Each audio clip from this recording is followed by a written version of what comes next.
Part 1. In the city of horror, long ago, a little girl lived with her father and mother.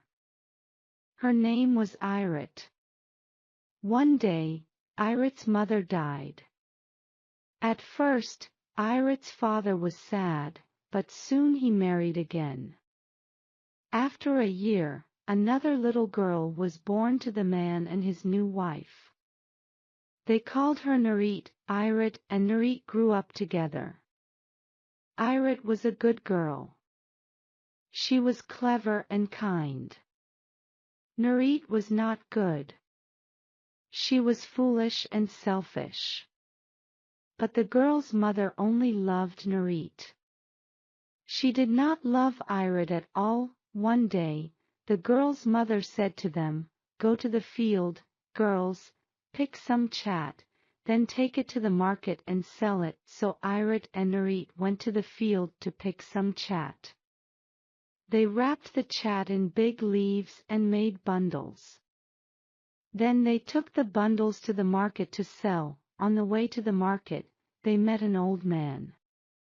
He saw the bundles of chat, and he stopped and spoke to the girls. "Please, girls," he said. "I'm very tired. Give me some of your chat. If you do, I will bless you." Irit smiled at the old man. She took some chat from her bundle, and gave it to him. "Take it, grandfather," she said. "I hope it will help you." "Thank you," said the old man. "May God bless you, my child." He turned to Nurit. "Now, my daughter, give me some of your chat," he said. Nurit laughed at him. "There is no chat in my bundle," she said. "There are only cabbages. I don't want to give them to you. I'm going to sell them in the market and get some money." The old man was angry. "I do not believe you," he said. "You will not sell your chat. No one will buy from a girl like you." The market was full of people. They were buying and selling everything. But no one wanted to buy the girl's chat. They tried and tried to sell it, but they could not. "That old man cursed me," Nurit said angrily. "No one will buy our chat because of him. I hate that old man." "Don't say that, sister. He was a good old man," Irit said quietly.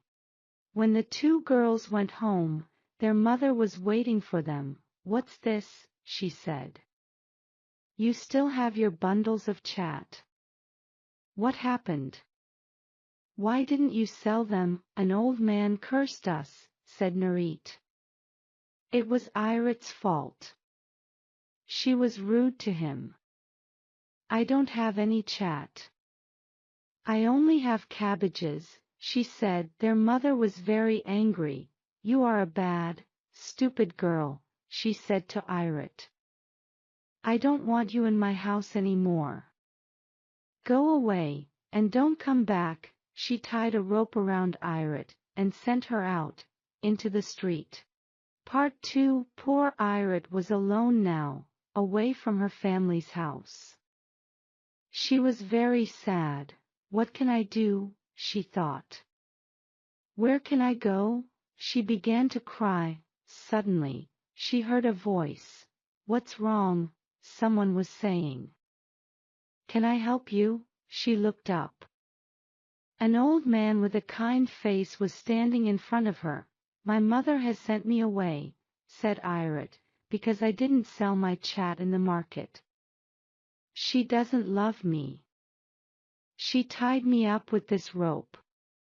She sent me out of the house. I can never go home again." "My poor child," said the old man. "Come to my house. I will look after you." Irit looked at the old man. "He is good, I can see that," she thought. The old man untied the rope, and Irit went to his house with him. She helped him. She cooked his food, and cleaned his house. She gave him his food and a beautiful mezab. She was happy now. One night, the old man said to Irit, "Tonight, my daughter, watch the house. Black water will come into it. When you see it, do nothing. Do not wake me. But after the black water, golden water will come. When the golden water comes, then you must wake me." The old man went to sleep, but Irit sat and watched the house. Soon, black water began to run across the floor. Irit waited and did nothing. Then the black water went, and golden water ran across the floor. Irit went and woke the old man. "Grandfather, wake up," she said. "The golden water is here." The old man picked Irit up and threw her into the golden water. Then he went outside and looked up into the sky. "Wind! Wind!" he called out. "Pick up this girl and take her to her father's house." At once, a strong wind began to blow. It picked up Irit and carried her to her father's house. It put her down on the roof. Irit's mouth was full of the golden water. She spat it out, and it fell down into the courtyard of the house. It was not water now, but metal. It was pure, yellow gold. Nurit came out of the house, and began to sweep the courtyard. Soon, she found the gold. She was very surprised. "Mother," she called out. "There is gold here, in the courtyard." Her mother came and looked. "You are right," she said. "That's wonderful. Pick it up, my darling, and put it in a jar. We will keep it carefully." She went inside, and Irit spat again. More gold fell into the courtyard. Nurit looked up, and saw her. "Mother," she shouted. "Irit is on the roof of the house." Her mother was angry. She did not come outside again. "Don't talk to me about that girl," she said. "How can she be on the roof?" She went away, and she never came back. "I'm sure the hyenas have eaten her." Nurit was still looking up at her sister. "Where did this gold come from, Irit?" she asked. "I spat it out of my mouth," said Irit. "I don't believe you," Nurit said. Irit spat more gold out of her mouth. "Oh," said Nurit. "It's true." "How did you do it? How did you change your spit into gold? Come down here, my darling sister. I will get you some nice things for you to eat. Come and tell me everything. Perhaps I can learn to spit gold too." "Oh, I am so happy to see you again." Irit was angry. "Nurit isn't happy to see me," she thought. "She doesn't love me. She only wants gold." She wanted to punish Nurit. "I met an old man," she said, "and I went to his house. I cooked his food, and put it on the floor for him." "What?" said Nurit. "Didn't you give him his food in a mezab? He likes to eat it from the floor," said Irit. "What happened next?" said Nurit. "Go on, my dear Irit. Tell me more." "At night, black water came into the house," said Irit. "When it came, I woke him at once. He threw me into the water. After that, I began to spit gold. Now, Nurit, you promised to give me some nice food. Where is it?" Nurit laughed. "If you want food, go to my mother and ask her," she said. "I'm not going to give you anything. I'm going to the old man's house. Soon I will spit gold from my mouth too." Part 3. Nurit hurried to the old man's house. "I am Irit's sister," she said to him. "I have come to help you." Good, said the old man. You can cook my food. Nurit did not like to work. She cooked the old man's food badly. She only wanted gold. Here, she said to him. It's ready. You can eat it now. She put the food down on the floor. The old man was angry, but he did not say anything. When it was night time, the old man went to sleep, but Nurit sat and waited. That stupid Irit is rich, she thought. And I will be rich too. Soon, black water began to come into the house. Nurit went to the old man and woke him. Wake up, old man, she said. There is water in the house. The old man woke up. You foolish, lazy girl, he said. He picked Nurit up and threw her into the water. Then he went outside and looked up at the sky. Wind. Wind, he called out. Pick this girl up and take her to her father's house. At once a strong wind began to blow. It picked Nurit up and carried her to her mother's kitchen. It blew her into a corner, under the injera pan. There's a cat in my kitchen, she said. Puss. Cat. Go away. Nurit began to cry. Mother, it's not a cat. It's your daughter, Nurit, she said. Her mother pulled her out from under the injera pan. Nurit. What has happened to you? She said. You are ugly. You are not a pretty girl now. You are ugly all over. Irit did this to me, Nurit said. She used magic on me, and made me ugly. Your sister is a wicked, wicked girl, her mother said. Don't worry, my darling. I will punish her. Nurit was sad now. She hid in her mother's house. No one will marry me, she thought. I am ugly now.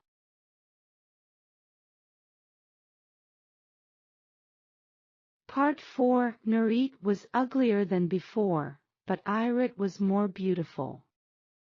Men wanted to marry her. Her father chose a good young man, and arranged the marriage. His wife was angry. This young man is too good for Irit, she thought. She took Irit's hand and pulled her to the river. A big python lived near the river. Python. Come and take this wicked girl, Nurit's mother called out. The python was a wise old snake. I know this woman, he thought, and I know her daughter. The woman is cruel and wicked, but the girl is good. If I do not help her, the woman will kill her. Don't be afraid, my daughter, he whispered to Irit, and he opened his mouth and swallowed her. The next day, the bridegroom and his friend came to Irit's house to take her. Irit is not here, her mother told them. She is a bad girl. She ran away. The bridegroom was sad. He and his friend began to go away, but then they saw the python by the door. Do not be sad, my young friend, the python said to the bridegroom. I can give you a wife. She is a very beautiful girl, and wise and clever, too. Do you want her? Yes, said the bridegroom. Let me see this beautiful girl, and I will marry her. So the python spat Irit out of his mouth. The bridegroom was very happy when he saw her. He married Irit, and they lived happily together, but he and the best man took Nurit and cut out her tongue. They put her in the kitchen, to grind the hot peppers. You were cruel to your sister, they said to her. You told lies about her. Learn your lesson. If you do bad things to people, bad things will happen to you. Long ago, the hyena lived in the sky. Every night she opened her mouth and began to sing. she sang very loudly. Everyone on the earth below could hear her. The donkey heard the hyena too. Who is singing like that? She thought. What a beautiful voice. I want to meet her. I want to be her friend. So the donkey prayed to God. Please, she prayed, please bring the animal with the beautiful voice down to earth. God heard the donkey's prayer. He sent the hyena down to live on earth. The donkey ran up to the hyena at once. Hello, she said. I'm the donkey. I want to be your friend. Aha, the hyena thought. A nice, fat little donkey. She looks good to eat, but then she saw the donkey's long ears and she was afraid. What long, sharp horns, she thought. I must be careful, she said to the donkey. Why don't we play a game together? The donkey was very happy. I like playing games, she said. I want to play football, said the hyena, but there's just one problem. You're carrying weapons on your head. They're dangerous. Take those long, sharp horns off and we can begin the game. The donkey laughed. Horns, she said. I haven't got any horns. These are my ears. And they're not sharp at all. They're quite soft. Come here, and see. So the hyena came close to the donkey and she bit off both her ears. Stop. Stop. What are you doing? Cried the donkey. I want to be your friend, you stupid animal, the hyena said. I'm a hyena. Hyenas eat donkeys. I can't be your friend. Now come here and let me eat your tail, too. But the donkey ran away into the forest. She was very unhappy. She was afraid, too. She didn't want to come out of the forest. She knew the hyena was waiting for her. Evening came, and the donkey was thirsty. I must drink, she thought, or I'll die. Very quietly, she went to the river. She bent her head and began to drink. Then she heard the hyena's angry voice. Hey, you! Donkey! The donkey looked up. Why are you drinking from my river? The hyena said. You're making the water dirty with your feet, but you're above me, answered the donkey. The water's coming from you to me. It's clean up there. No, it isn't, said the hyena. You're making it dirty up here, too. That's impossible, the donkey said. What do you mean, impossible? Said the hyena. Are you trying to start a fight with me? Then the donkey understood. I know you want to eat me, she said sadly to the hyena. I understand that now. But please don't try to make excuses. So the hyena jumped up and began to chase the donkey. You were foolish, my little fat friend, she said. I was your enemy, but you showed me your weakness. The bull and his calf, the ostrich and the lion were friends. They lived in one house and were happy together. The ostrich had a cow, and the lion had a bull. Every day, they went out with the cow and the bull and looked after them. One day, the lion said to the ostrich, I don't want to go out today. Please can you take the bull and the cow and go alone? Tomorrow, I'll take them out, and you can stay at home. The ostrich agreed. At the end of the second day, the lion said, This is a good idea. Let's take turns every day. One day you'll stay at home, and the next day I will. They lived happily in this way for a long time. Then, one day, the lion noticed something. The cow's getting fat, he thought. She's going to have a calf. He was angry. It's not fair, he said to himself. My bull can't have a calf. Now the ostrich will have two animals, but I'll only have one. Day after day, he watched the cow carefully. One morning, he said to himself, the calf will be born today. So he said to the ostrich, you look tired, ostrich. It's your turn to go out with the animals today, but let me go. You can stay at home and rest. The ostrich was very pleased. Oh, how kind you are, dear lion, he said. Yes, I am a little tired today. Thank you very much. I'll stay at home today. I'll just rest and sleep. Then I'll feel better in the evening. So the lion went out with the bull and the cow. In the afternoon, the cow's calf was born. When the evening came, the lion began to walk home with his bull, the cow, and the calf. On the way, he found a nice new grindstone. That's lucky, he thought, and he picked it up. The ostrich was waiting for him. Oh, he said. How wonderful! My cow has given birth to a calf. No, dear ostrich, the lion said.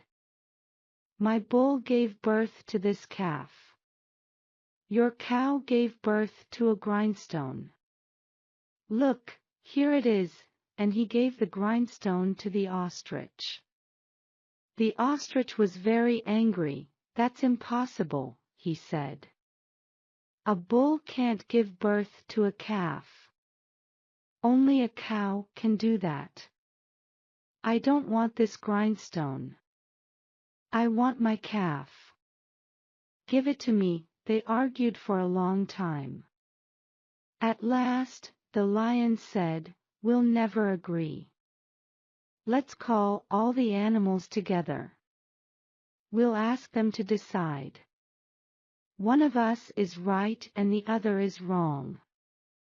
Let them choose. So the lion called all the animals together. Listen, he said. Something wonderful happened today.